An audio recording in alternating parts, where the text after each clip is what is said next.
Let me go in and give a shout out to the Crimey dealers. Crimey liquid crack, man. Y'all check this lemonade out. Make sure y'all keep it refrigerated.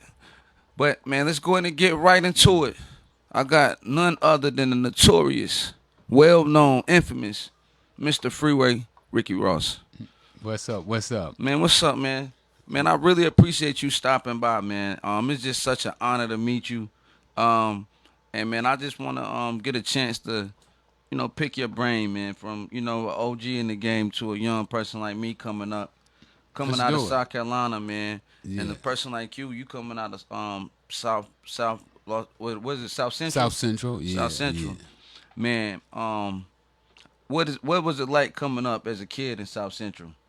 Man, it was different.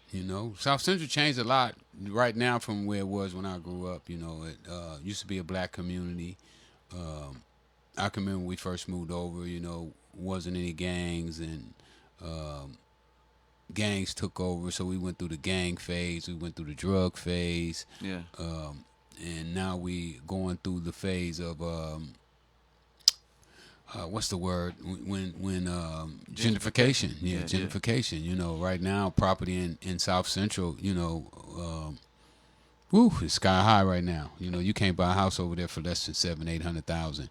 Man, I'm into documentaries. I'm not into much movies because they kind of No, me either. edit Me a little either. bit. I like real stuff. Yeah, the documentaries, man. But I think it had to be like in the late '90s, early 2000s. It was a movie came out. I'm in Dillon, South Carolina, at my cousin them house, and it was this movie called 100 Kilos. Yeah, You know what yeah. movie I'm talking about? Absolutely, absolutely. Is My that mo- partner, is, my is that partner movie did that. about you? It's about me, yeah. Yeah, and As a matter of fact, I helped produce the movie. I wasn't real thrilled about him doing the movie. yeah, My partner, who started with me in the dope game, um, he had $125. I had $125. He wanted to do the movie. I thought the movie was too low budget, but it's my dog, so I can't. yeah. How can I say no? Who wrote the script? Rod Scott wrote the script. Is it out? Is it still available? Cause this It's was like on the circulating. black. It was like on the black market when I got. It was Yeah, like it's one of them DVDs. it's still circulating out there Yeah. somewhere. I think you can get it on Prime, maybe. Tubi might have it.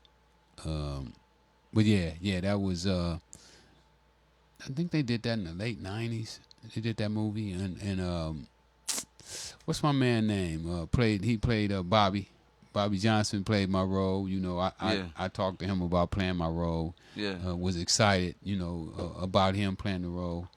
Um, So I mean, is it any more movies out there that's based on you that people probably don't know that is what it came from? uh, it's based on me. Snowfall is based on my life. Yeah. How do you feel about that? You have anything to do with that? Nothing. I mean, other than me and John Singleton working together. He's from South Central too, and Yeah, supposed to be. For us working together and him buying one of my first books, and he was supposed to be directing my movie. So that's as far as I had something to do with it. yeah. Yeah. How do you like it? Like, have you No, watched it? I understand why they didn't want me to work on the set because I would have wanted the movie to be more authentic Yeah. than what it is. The beginning was really authentic. So look, OG, I'm gonna address it. People like the Rick Rosses, the people like Freeway, like the people that's taking your likeness, even down to the movies like the Snowfall documentaries. How frustrating does that make you when you a public figure like yourself, people that want to imitate the real guy, but they don't really like, I guess, get the clarity, like clear it. Yeah. No, nobody really cleared it at all.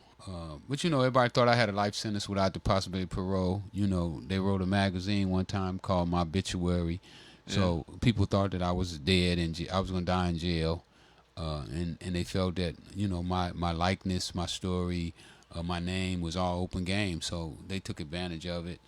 But I don't cry over spilled milk, man. I Yeah.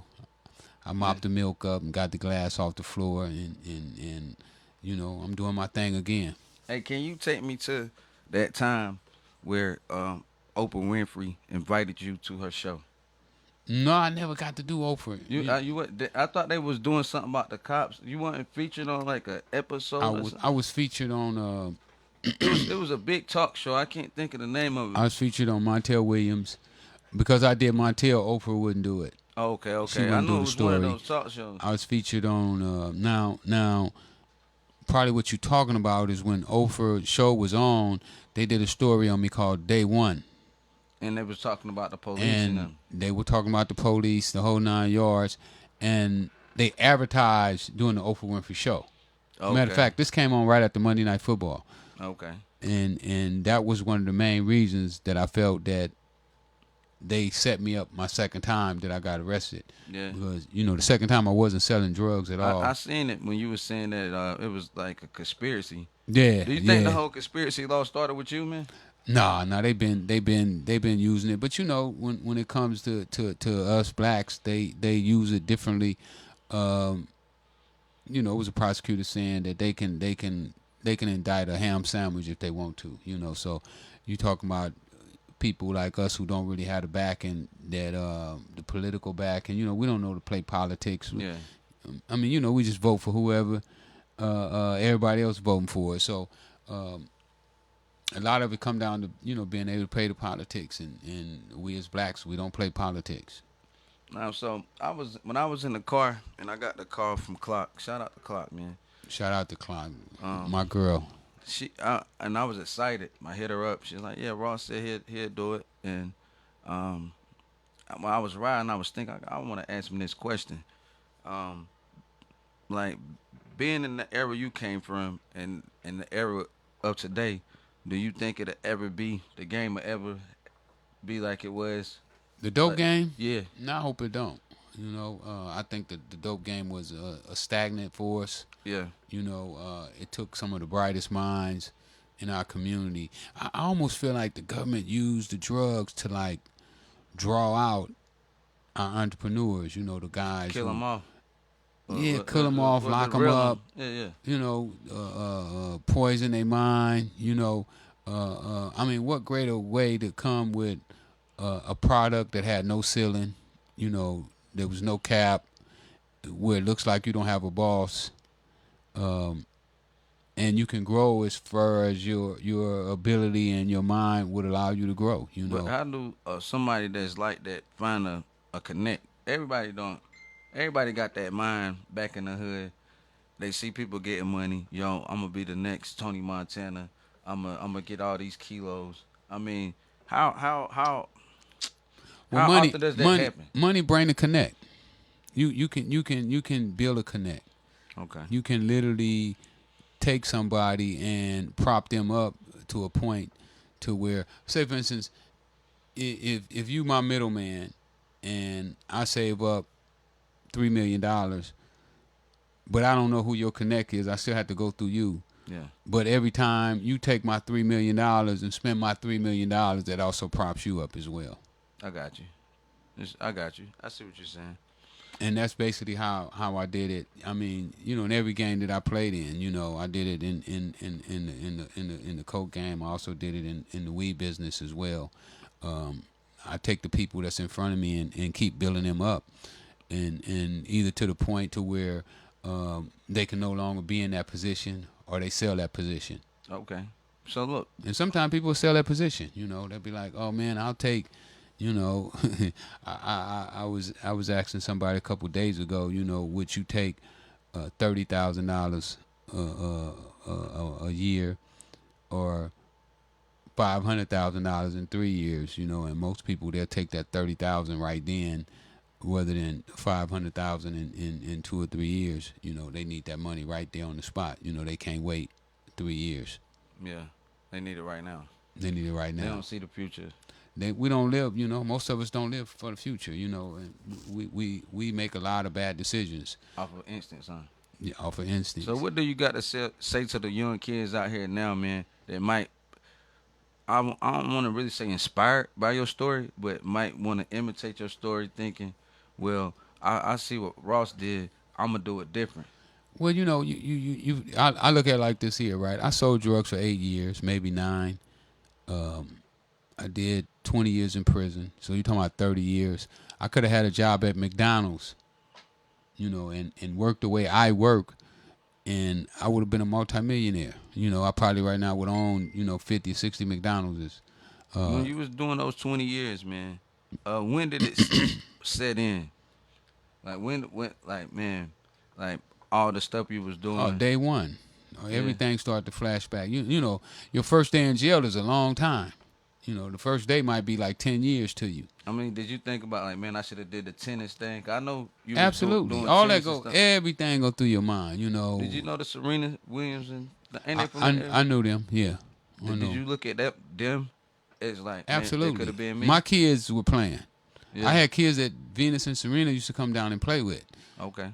So I absolutely saw that, and I saw that their dad didn't have any money. He basically gutted it out. Uh, um, so I knew that it could be done, but I took the easy route. Drugs was easy for me. It was fun. It was exciting. Um, everybody respect. Everybody respect the dope man. And look, they respect the dope, man. They respect the money, right? But I was looking at the documentary, and you said you taught yourself how to read. Yeah. I mean, what, um, how do I ask the question? What, what was going on in school, like, or did you I didn't just, want to go to school. yeah? Yeah. The song "Rapper's Delight." That fit me perfect. Like Daddy, I don't want to go to school.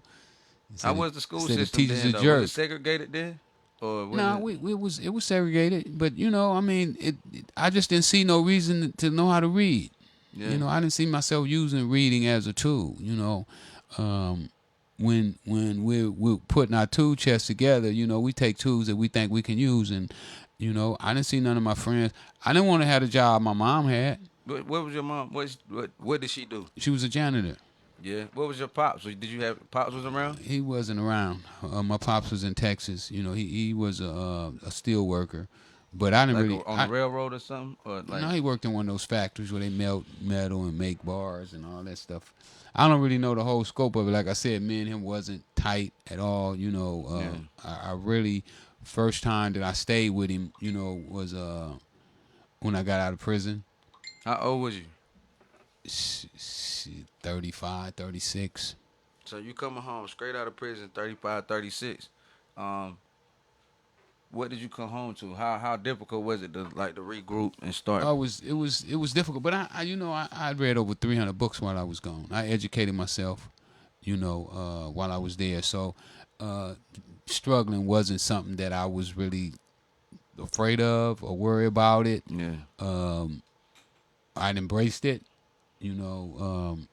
I thought it would be a little easier.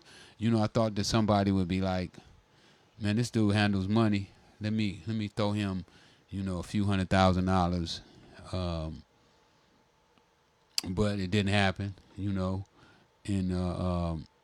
I had to do like I did, in the dope game. I started selling 20s and 10s and 5s. So, you know, when I got home, I started with the T-shirts and then went from the T-shirts to the hair, and just kept elevating my game from there. Books. Now, speaking of books, don't you got a book out? I got 3 books out right now. Yeah, can you let the people know where they can? What's the name of the 3 books and where they can Yeah, purchase them at? you can get my autobiography, Freeway Ricky Ross Untold Autobiography. That's the one that Snowfall came out of. Okay. Then I got the 21 Keys to Success. Then I got, dang, I can't even think of the name of that third one, man. But it's on my website. When you go on my website, it'll be there. You can get them at freewayrickyross.com. Don't go to Amazon. They rip you off, huh? Not saying it like that, but they Well, got a higher percentage. They bully. They bully. Yeah. They bully the game. You know what I'm And saying? They got all the power. You want to sell a lot of books? You ain't got to do nothing but set the format up. Yeah, and and we're gonna do everything for you. Which, I mean, that's cool for some people, but I enjoy selling my own book. I like going to events like I went to today. Where I pushed my book. I was at the boxing match last night, Davis promotion in Maryland. Great turnout. My boxer got a first round knockout. Shout out to Shy Money. Yeah. Shy Money was supposed to be in here today. Yeah, Yeah, but he just had a baby, so and just went through a tough training camp. I So get it. so I he get wanted to it. get him some rest. Lamar Carter, first round knockout. Be looking for this kid. This kid is mean. I ain't never seen nobody as mean as this kid. He Okay. just got out of jail too, and I guess that's kind of why we clicked, and probably why he got in contact with me and told me that he wanted to be working with me.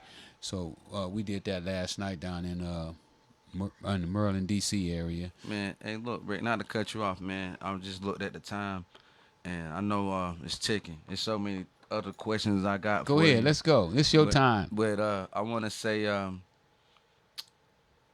you still got your hand in music. I know you got the Freeway Looking for an artist right now. yeah. Artist, y'all heard what he said, man. Tap in with him. My boy is the vice president over at Universal Music Group, um, and he told me if I find the right artist, he'll walk me straight through the door. Yeah. It's just so hard to find somebody that's dedicated. I mean, they say they dedicated to their trade, and they are. A lot of them they dedicated to going to the studio and recording, but then I don't like criticism though. and they don't want to do the other work. You got to get out here in the streets and let people know you Yeah. and get people to listen to you. And most of them just not willing to. They They want to be shy. they ain't come from that era of really with the CDs and the posters on the wall. They come Yeah, from the yeah. instant song up. People Yeah. like it. I'm popping. I got 1,000 likes. I don't need to go outside. You know what I'm saying? But they got to go further than the website. You got to mix, and that's what I do well is I mix my internet presence with my street presence. I'm all over the place all the time. People be like, "Man, you was here, you was there." How does it feel now to get paid just to go out and tell your Oh story? man, it feel great. You ever man. thought that doing them 20 years sitting Never there? did I thought. Like when I Well, get out of here, yeah. When I was in jail, I knew because Yeah. I could read. Like I couldn't read books, but I could read the Times. Yeah. I can look at the Times and see what's going on. Right now, I'm really underpaid right now. Yeah, for sure, for sure. They really underpaying me. My fees is definitely gonna be going through the roof here in a minute. I just hollered at Ryan Coogler about directing my movie.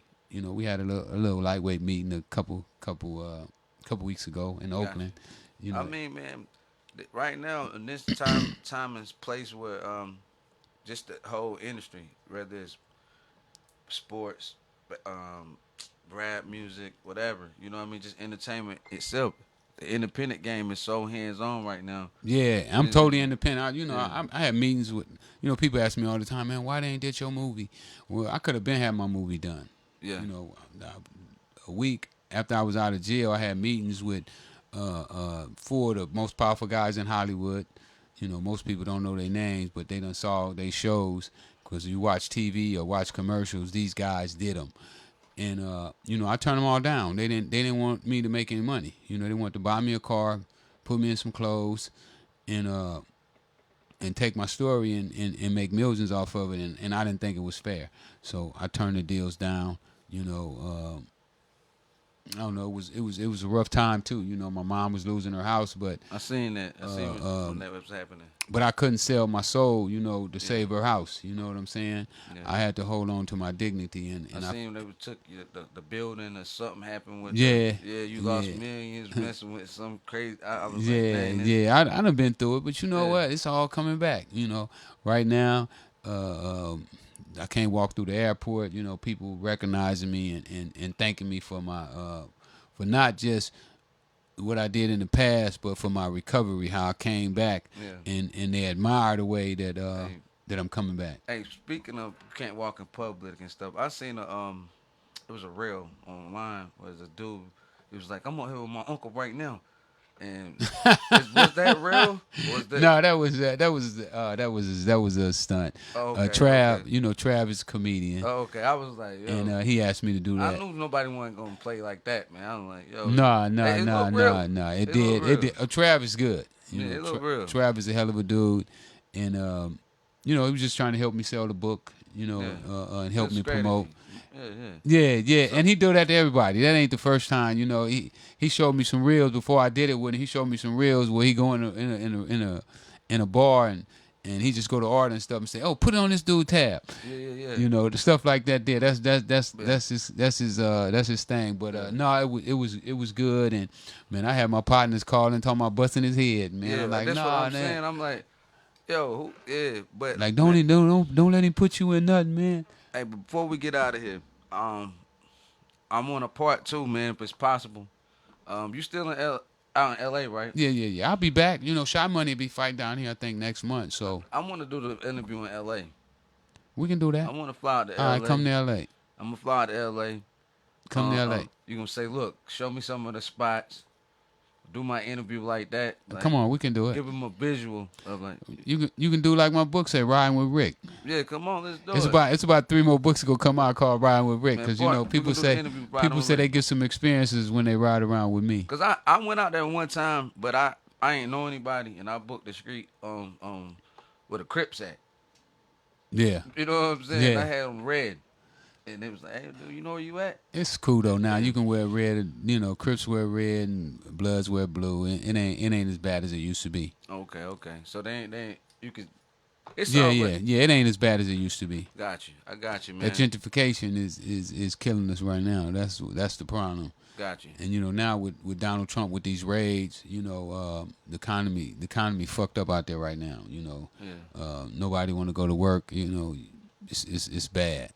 Hey, man. Before we end this interview, is there anything you want to get out there to say to the people? Yeah, I really feel like more people should.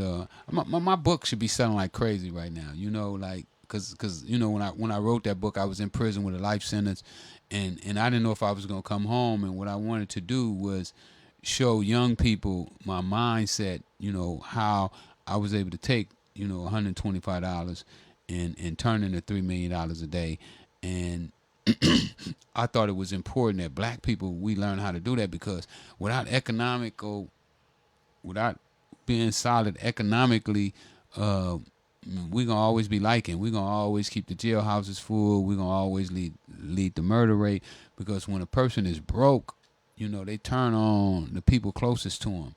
Yeah. So what we got to do is we got to get strong economically. And when I was sitting in prison and I was looking at what was I gonna do when I came home, I was like, dang, what you gonna do when you come home? You definitely can't go back to the dope game. Yeah.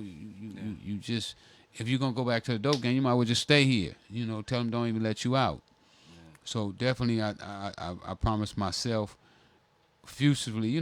The first time when I got out of prison, I told myself I wasn't gonna sell drugs again unless it was under certain circumstances. You know what I'm saying? If one of my kids needs surgery, I'm gonna go get that money. Yeah.